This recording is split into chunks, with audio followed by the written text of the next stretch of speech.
still resent my not being in the hospital with you, don't you? No, I don't. I don't even remember. Yeah, you do. It wasn't my decision. Things had gotten so out of hand between your mother and me by then that I didn't want to be in your room and make it worse. I don't even remember the hospital. I remember the car flipping over and getting washed away. That's about it. I did something that day that I'd never done in my life. I didn't tell your mother the truth. Called in sick, and then I left like I was going to work, and I didn't tell your mother I was going over to Ola's house to hook up a new fridge and an ice maker, and she'd have had a fit. I mean, even if she knew that I was getting paid for my time, she would have had a fit. It was okay for her to help Ola. Oh, not for me. See, she was more possessive that way. Yeah, well, sisters are funny, you know. Hell, in this case, I was happy to oblige. I needed the extra money. And it was Ola's idea not to involve your mother. It was Ola's idea for me to lie. I figured, hell, it'll take a couple hours, and then I'll go to work, tell them I'm feeling better. Anyway, I told Ola I'd be over early, and I was, but there was no answer. So the door was open. I go in. I hear that she's up in the shower, so I holler out, you know, so that she won't get scared when she comes out of the shower and hears me working down in the basement and so forth. Anyway, I go down. After a while, Ola comes down to the basement in a robe. Huh? And she says that she got cleaned up for me. And I think that's very odd to say under the circumstances, but you know, Ola. Anyhow, she says, how's it going? I said, fine. And after a while, she asked me if I wanted a beer. She says, you want a beer? I said, well, geez, it's a little early in the morning for that sort of thing, isn't it? She says, well, I'm not your employer, am I? Do you want one or not? I said, oh, well, what the hell, why not? You know, it seemed like a good idea at the time, right?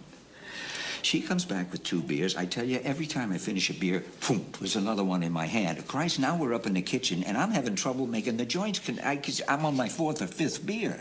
And I said, Ola, this is exactly what I said. Oh, well, I will never forget this. I said, Ola, if I have one more beer, I'm going to have to take a nap. And she says, I wondered what it would take to get you into bed. Hey. I laughed. You know, she says, don't tell me it didn't cross your mind, because I'll call you a liar. Well, I'll tell you the truth. It didn't, ever. Yeah, I found her company attractive, but Jesus, there was no real... And I don't know, I didn't want to hurt her feelings, you know? I mean, after all, it was your mother's sister. So, anyway, I don't know how much time passed. All I know is that I am working like hell on that ice maker, trying to get the damn thing going, and she is saying things like, if the positions were reversed, my sister would be doing the same thing. Do you believe? You know, like this is some little thing between the two of us. I started sweating. I tell you, my knees are shaking. I don't know what the hell to do. I don't know which way to turn. There's no smoking in here, Pop. Huh? No smoking. That's good. Down to 4 a day. And then, whoosh, she opens the robe, and I get a load. Jesus, God, that woman was put together a hell of a lot better than you'd think when she was just in a dress, I'm telling you. Jesus, that's hard for any man to resist. I mean, I don't know about you, it sure as hell was for me. Yeah, well, that's a long time ago, Pop. So?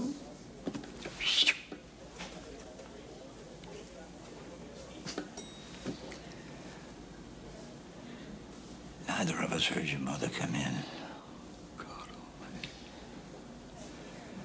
She was in such a state, you know, she didn't really look at Ola. She looked at me and she said, Howard's in the hospital. And then on the way to the hospital, she said, well, she cried a little bit, but she only said, why didn't you tell me that you weren't going to work? They told me you were sick. Oh, Christ, I was so ashamed.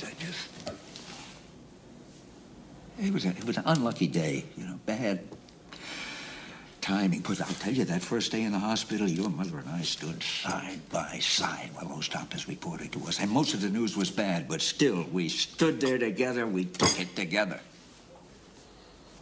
And then Ola lied. God, Ola told your mother that We've been having affairs in the past. Oh, hell, it was only that one time. I tried to explain to your mother exactly how it happened to you. You know what your mother said to me? I don't want you around anymore. I'll get through this thing alone better. No matter what happens to Howard. I had to respect her wishes, Howard. I mean, whether I wanted to or not, I had to. And Christ, I kept thinking, you know, someday, the truth will come out, you know, and she'll understand. We both know that never happened, so. Mr. Finnegan? Excuse me, Mr. Finnegan, you have a telephone call. It's Mrs. Finnegan. Oh, you can use that phone right there.